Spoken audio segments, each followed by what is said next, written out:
মাঝে কি ধন এই বিশাল ভুবনে,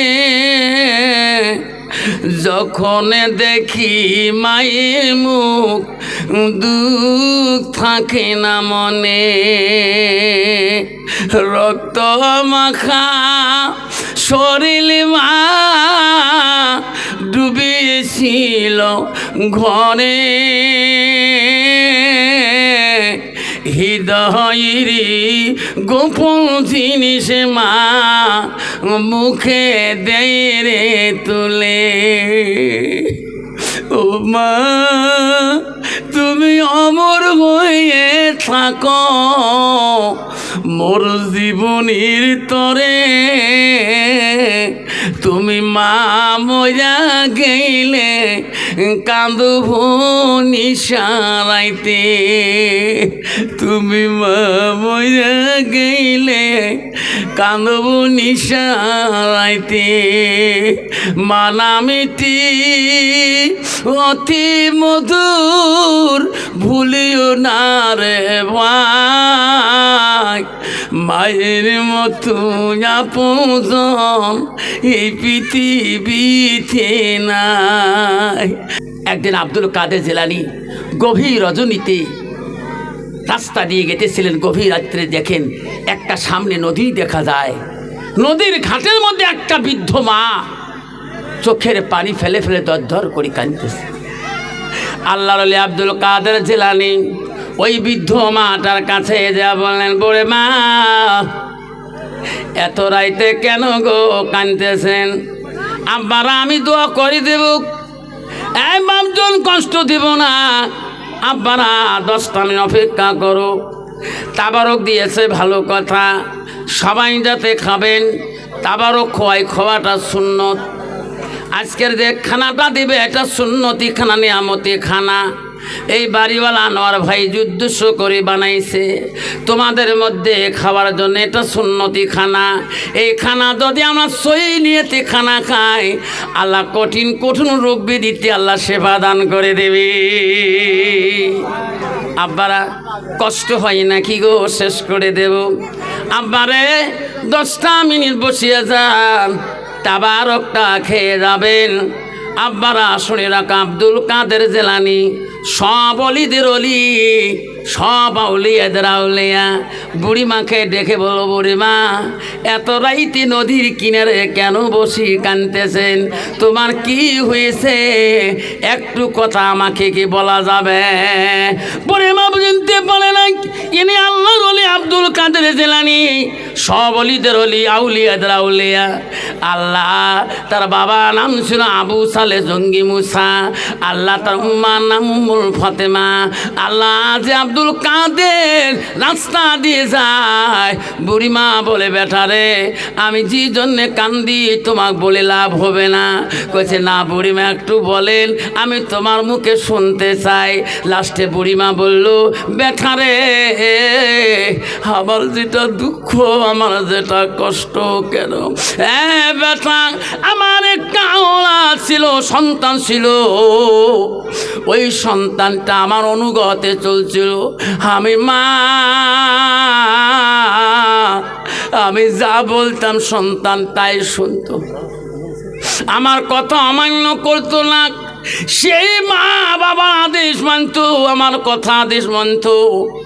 সন্তান আমার কথার কোনো দিন বাইরে যায় নাই। আল্লাহ বলছে, বান্দা রে আমার ইবাদতের পরে ওয়াবিল ওয়ালিদাইনি ইহসানান, তুমি তোমার মা বাবা ও বাবা ইহসান করো, সৎ ব্যবহার করো। বলছে ও বেটা, আমাকে এত আদর করেছিল মা হিসাবে, এই সন্তান বিয়ের উপযুক্ত হয়েছিল, আমি খুশি করি মেয়ে দেখছিলাম, আমার পছন্দ হয়েছিল মেয়েটা। আমি বিয়েও করার জন্য ছেলেকে আদেশ করেছিলাম, আমার ছেলে আমার আদেশ মতে বিয়েও করতে গেছিল। এ বেটা, এই নদী দিয়ে পার হয়ে আমার যাত্রী সহকারে আমার সন্তান বৌমা আনতে গেছিল। ওই বৌমা আনতে আবার ফিরার পথে এই নৌকায় চড়িয়ে দাড়িমাঝি সহকারে যখন মধ্য নদীতে ছিলেন, ঝড় তুফানে আমার সন্তানটা নদীতে পুরি মারা যায়। আমি আর বৌমাকেও দেখতে পারলাম না, আমার সন্তানকেও আর দেখতে পারলাম না। আমি ওই দিন তাকে কান্দি, আমার সারা রাতি আর ঘুম আসে না। আমি এত কষ্ট পাই আল্লাহ, আমার একটা সন্তান কলিজা তুমি কেন কাড়ি নিলি? আমি আজকে এই নদীর কিনারে আল্লাহর কাছে কাঁদি, আল্লাহ যে সন্তানকে নদীতে ভাসি মারি নিয়েছো, ডুবিয়ে মারছো, আল্লাহ আজকে আমার মাকে তুমি মারে শেষ করে দাও। আমি এই দেহ রাখতে চাইলা, আমার সন্তানকে এই নদীর মাঝখানে নৌকায় ডুবি মারা গেছে। আল্লাহর ওলি বলছে, মা আপনার কান্দন আল্লাহ না শুনতেও পারে। তারপরে মা, আপনার সন্তান যদি নদীতে পড়ে মারা গিয়েছে, আমি আব্দুল কাদের জিলানী এক্ষণে তোমার সন্তানের জন্য দোয়া করব, দেখি আল্লাহ তোমার সন্তান ফিরিয়ে দেয় কিনা। জোরে কোন সুবহানাল্লাহ। গৌসুল আজম আব্দুল কাদের জিলানী, যার জীবনে এক ওয়াক্ত তাহাজ্জুদ নামাজ কায়দা হয়নি। জোরে কোন সুবহানাল্লাহ। আব্দুল কাদের জিলানী আল্লাহর কাছে হাত তুলে, আল্লাহ এ মওলা, বুড়িমার কষ্ট দিস না আল্লাহ, একটা সন্তান দিয়েছো কেন তুমি কাড়ি নিলি? আল্লাহ বুড়িমা ওয়াদা দিয়েছে, আল্লাহ বুড়িমার কলিজার টুকরোটাকে তুমি ফিরিয়ে দাও। বুড়িমা চোখের পানি দেখি আমি আব্দুল কাদের সহ্য করতে পারি। আল্লাহ বলেছে, আব্দুল কাদের রে, এটি কি সম্ভব হয়? এই আব্দুল কাদের দোয়া বন্ধ করিতে আর দোয়া করিস। আব্দুল কাদের রে, আমি আল্লাহ তোর দোয়া সহ্য করতে পারি না। আব্দুল কাদের খবরদার আর দোয়া করিস না, এই বুড়িমার সন্তান ফিরত দোয়া আর সম্ভব না। আল্লাহর কাছে আব্দুল কাদের জিলানী বলছে, মাবুদ কেন সম্ভব হবে না? আব্দুল কাদের রে, এনার ছেলে নদীতে যেদিন মারা যায়, নদীর জলজন্তুরা সমস্যরা খেয়ে শেষ করে দিয়েছে রে। ওই জলজন্তুরা পায়খানা করে করি মাটির সাথে মিক্সার হয়ে গেছে। এই সন্তান তো আর ফিরিয়ে দেওয়া সম্ভব হয় না। আল্লাহ বলে, আব্দুল কাদের জিলানী বলছে, মাবুদ এটা তো তোর কাছে কিছুই না, তুমি নিজে বলছো যে মাটিরে আমি বানাবো সেই মাটিতে রাখিয়ে দেব, আবার পুনরুদ্ধার করব। কোটি কোটি বছর চলে যাবে, করো বছর চলে যাবে, আমি আল্লাহ সেই দিন আবার আসর ময়দানে হাজির করব। আল্লাহ এই ওয়াদা তো তোর, আল্লাহ এই কয়দিনই তোর কাছে পানির তলে এই বান্দা কিছু হইতে পারে না। যেরকম সুবহানাল্লাহ। মাঝে কি জিনিস, মাঝে কি ধন, এই বিশাল ভুবনে যখন দেখি মায়ের মুখ, দুঃখ থাকে না মনে। রক্ত মাখা শরীর মা ডুবিয়েছিল ঘরে, হৃদয়েরই গোপন জিনিস মা মুখে দেয় রে তুলে। ও মা তুমি অমর হয়ে থাকো, মোর জীবনীর তরে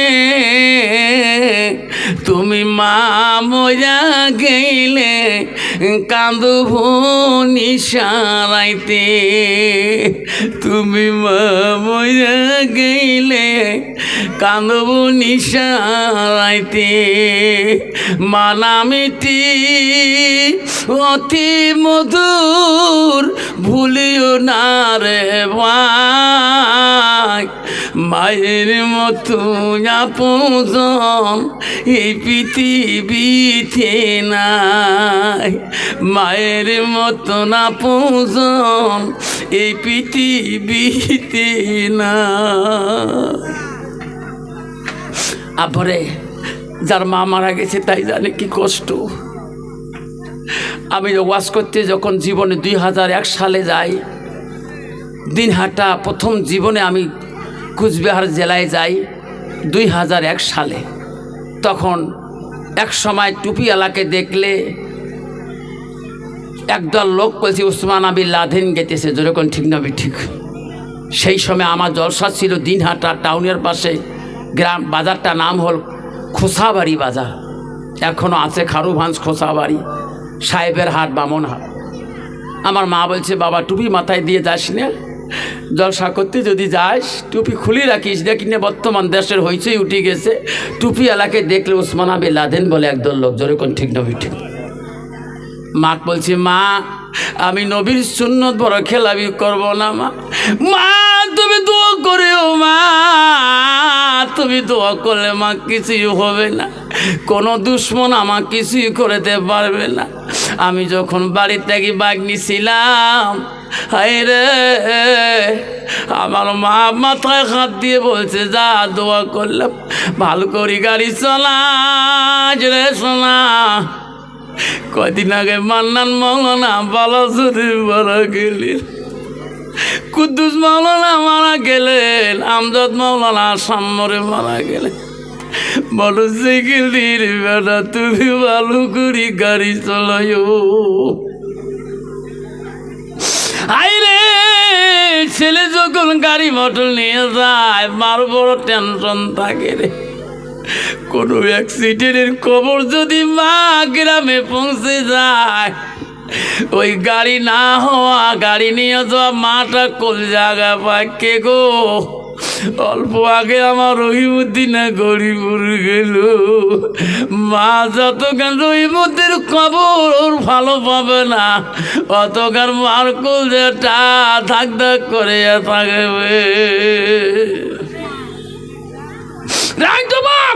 আজকে সেই মাকে তুমি গালা ধাক্কা মারি বাড়ি করে দাও বাড়ির থেকে, বাবার পরনে লঙ্গি নাই, মার পরনে একটা কাপড় নাই, মা ঠান্ডার দিনে ফাড়া চপ্পল পায় না, ফাড়া চপ্পল পায় না, জুতে পায় না, মা খালি ঠেগে মাস পুষ মাসের দিনটা খালি পায়ে চলতেছে। আজকে তুমি দামি বউয়ের মুজা লাগিয়ে দিয়েছো, দামি জুতে কিনে দিয়েছো, শালির জন্য কত জুতে মুজা, শাশুড়ির জন্য কত দামি চাদর, উলের চাদর, আর জন্মদাতা মাটার জন্য একটা 100 টাকা চাদর মেলে না, যেরকম ঠিক না ঠিক। জান্নাত যেতে চাও, জান্নাত অত সহজ না। আব্দুল কাদের জিলানী বলছে আল্লাহ বুড়িমা এত কাঁদছে তার সন্তানের জন্য, আল্লাহ আমি আব্দুল কাদের আমি বাধ্য হয়েছি। আল্লাহ বলছে আব্দুল কাদের রে তোর কান্দন সহ্য করতে পারি না, তার মার কান্দন সহ্য করতে পারি। আব্দুল কাদের দোয়া করা বন্ধ করে দে, ওই বুড়ি মাকে বলি দে নদীর দিকে তাকাইতে রে, তার সন্তানকে আমি মারি নাই, দেখ তার সন্তানকে আমি নদীর মধ্যে ফাঁসিয়ে দিয়েছি। যেরকম সুবহানাল্লাহ। শোনা রে আজকে 90% যুবক দেখা যায়, 90% যুবক দেখবেন বিয়ে হওয়া পরে পরে কোন জাতির নারী আনে রে বাপ, 3 মাস নাই হইতে যদি হওয়া সাহায্য, যেরকম ঠিক না ঠিক। রসুল বলছে নারীকে বিয়ে করতে হলে নারীর গুণ দেখি বিয়ে করো। হাদিস 1 নম্বর গুণ দেখো। রসুল বললো মেয়েটা যতই ডিগ্রিওয়ালা হোক, যতই কোয়ালিফিকেশন হোক, নবী বলে 1 নম্বর গুণ দেখো সেই মেয়েটার ভিতরে এলেম আছে কিনা। দেখছেন কি করছে রসুল? একদম দেখুন মেয়েটার কত ডিগ্রি হয় হোক, এম এ বিএ বিটি যত কিছু হোক, M A pass, BA pass, BT pass, CCM pass, M A science, BSc যোগ কিছু পাস, এনি হাউ কোয়ালিফিকেশন আছে, রসুল তাও বলছে তার ভিতরে দেখো এলেম আছে কি। 2 নম্বর রসুল বলছে তাদের বংশ বুনিয়াদের দিকে তাকান, তাদের বংশের মধ্যে আল্লাহওয়ালা মুত্তাকিন পরহেজগারী লোক আছে কিনা। মুসলমান তো ওটা দেখে না, মুসলমান দেখে নগদ কত আর বাকি কত। নগদ কি ইয়াম্মা দিবে না পালসার দিবে না করিসিমে দিবে, যেরকম ঠিক না ঠিক। বংশ কোনটা? মদারুর মেয়ে হোক, সুদেরুর মেয়ে হোক, জুয়েরুর মেয়ে হোক, মেয়ে তো নগদ ইয়াম্মা। তো বউ তো ডিজিটাল মার্কা হবে, লিপস্টিক মার্কা, যেরকম ঠিক না ঠিক। দিনের মধ্যে বউ একে লিপস্টিক ফিবিস্টিক আরও কত 30টি ওটপালি ঠোঁটপালি লাগাইয়া রাস্তা দিয়ে চলে। হারে তুই মৌলানা হ, মৌলবি হ, হাফেজ হ, কারি হ, প্রেসিডেন্ট হ, মেম্বার হোক, যাই হোক না কেন, রাস্তা দিয়ে গেলে একদল নারী আছে পথ ছাড়ি দেয় না, যেরকম ঠিক না ঠিক। আব্দুল কাদেরকে আল্লাহ বলছে জেলানি, হ্যাঁ আব্দুল কাদের কান্দিস না, তোর কান্দনে বুড়িমার কান্দনে তার আদরের কলিজার টুকরাকে আমি তাকে দিয়ে দিছি, যেরকম সুবহানাল্লাহ। যুবক মনে রাখিস, জান্নাত যদি জীবনে যেতে চাস, জান্নাত তোর মার পায়ের তলে, তোর বাবার কাছে যা, তোর মার হাতের চুমে খেয়ে নিস, বাবার হাতের চুমে খাস। ভুল করেছিস, মার কাছে ক্ষমা চাস। ভুল করেছিস, তোর বাবার পা দুটি ধরিস, গ্রামের লোক কেউ কিছু খারাপ বলবে না। তোর বাবার সামনে 2 পা ধরে, হাজার মাঝের সামনে পা ধরিস, তোর বাবার সঙ্গে কী হয় সন্তান সবাইকে চাষা মাফ করি দাও, যেরকম ঠিক না ঠিক। তোর মা গালি পাচ্ছিস, তোর বউয়ের কথা শুনিস, 6 মাস থেকে তুই কথা বলিস, তোর মা একবার বুকের কাছে যাস, তোর মা তো বুকের মধ্যে সাপটি নিয়ে কাঁদবি। পা ধরতে তোর মা দিবে না, তোর মা পা ধরতে দিবে না, তার আগে তোকে বুকের মধ্যে নিয়ে তোর মা লুকরি কাঁদবে। শোনা চান্দা, সেই মাটাকে কষ্ট দিবেন না। জীবনে যা কষ্ট দিয়েছে আজকে ওয়াদা দিয়ে যেতে হবে যে হুজুর জীবনে যা ভুল করেছি, আল্লাহ বলে দিচ্ছে বান্দা আমার ইবাদতের পরে আল্লাহ আমি আমার মা বাবার সেবা করব। রসুল বলছে ওয়াবিল ওয়ালিদাইনি ইহসানা, তুমি তোমার মা বাবার সঙ্গে তুমি আচরণ ব্যবহার ভালো করো। যদি নিজের আচরণকে ঠিকঠাক করতে না পারো, তোর নামাজ, তোর রোজা, কোরআন তেলাওয়াত আল্লাহর কাছে কবুল হইবে না। 90% এখন দেখবেন বাজার ঘাটে চৌপতিতে দেখবেন 5 ছেলে আছে, 4 ছেলে আছে, তবু দেখবেন বাবা ভিক্ষা মাঙ্গি খায়, দোকান খাবারে ভিক্ষা হাত পাতে, যেরকম ঠিক না ঠিক। কিন্তু অন্য জাতির মধ্যে দেখবেন অত ভিক্ষা মাঙ্গে না।